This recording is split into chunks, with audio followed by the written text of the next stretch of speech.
Mas, senador, sobre as tarifas, o senhor citou aí que o Brasil lambe botas da China, foi a expressão que o senhor usou.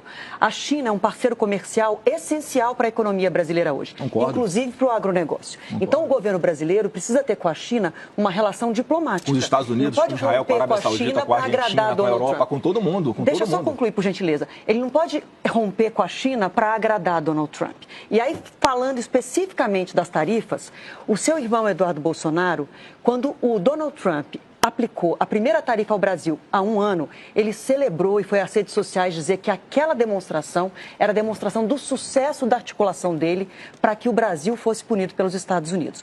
Hoje o senhor tenta dizer que todos os erros em relação à tarifação americana estão no governo Lula. Sim. O senhor não reconhece Não. que houve uma falha muito grave do seu irmão Eduardo Bolsonaro de trocar a prisão do seu pai pelas tarifas contra o Brasil? Essa premissa está completamente equivocada, você me desculpa. Você acha agora que o Eduardo tem poder de coerção sobre o presidente dos Estados Unidos? Ele tentou dizer isso para o Brasil. O que ele estava denunciando nos Estados Unidos eram as perseguições, era a falta de liberdade que nós estamos presenciando aqui hoje no Brasil. Isso é inegável, né? Você tem medo de botar alguma coisa em rede social, você não pode falar alguns assuntos aqui, você não pode sair do ar na internet, o programa, se você fala de alguns assuntos que são proibidos, estava lá denunciando isso. Agora, o que o presidente dos Estados Unidos faz, da cabeça dele. Eu fui, no mesmo dia, me posicionar contra a tarifação. E aí esquecem, né? Só falam do Eduardo, que nunca pediu tarifação de produtos brasileiros. Vamos lembrar que esse é um método que o Trump está utilizando com todo mundo, inclusive com países que são muito mais próximos e aliados deles.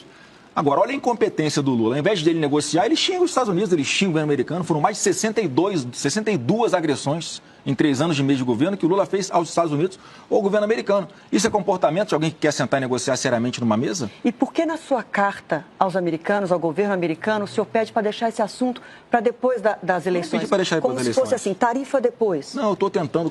A gente tem que entender, Adriano, vamos lá. Qual que é o instrumento, o que é que funciona na cabeça de quem a gente está querendo negociar?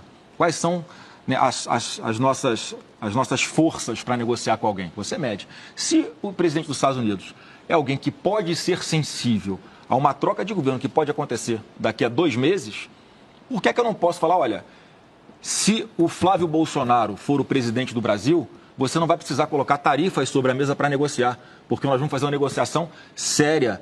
Nós vamos fazer os maiores acordos comerciais da história dos nossos países, o que for melhor para a nação brasileira, o que for melhor para a nação americana, para a gente chegar num consenso. Foi isso que eu escrevi naquela carta, porque o Brasil está sendo sancionado por causa dessa falta de habilidade do atual governo e por causa das provocações dele. O Lula cavou o pênalti, ele procurou, ele pediu essa tarifa, exatamente acreditando que isso ia ter algum benefício eleitoral para ele. Então eu tentei usar essa expectativa de troca de governo no Brasil para proteger os produtos brasileiros, para proteger as empresas brasileiras. Eu fui lá para a USTR, que é o Comitê Internacional de Comércio Americano, para tentar defender o Brasil. O Lula não mandou um representante, Adriana. Umzinho, para fingir que está lá defendendo o Brasil. Então, eu trabalhei para que o Brasil não fosse tarifado. O Lula trabalhou para que o Brasil fosse tarifado e ele conseguiu.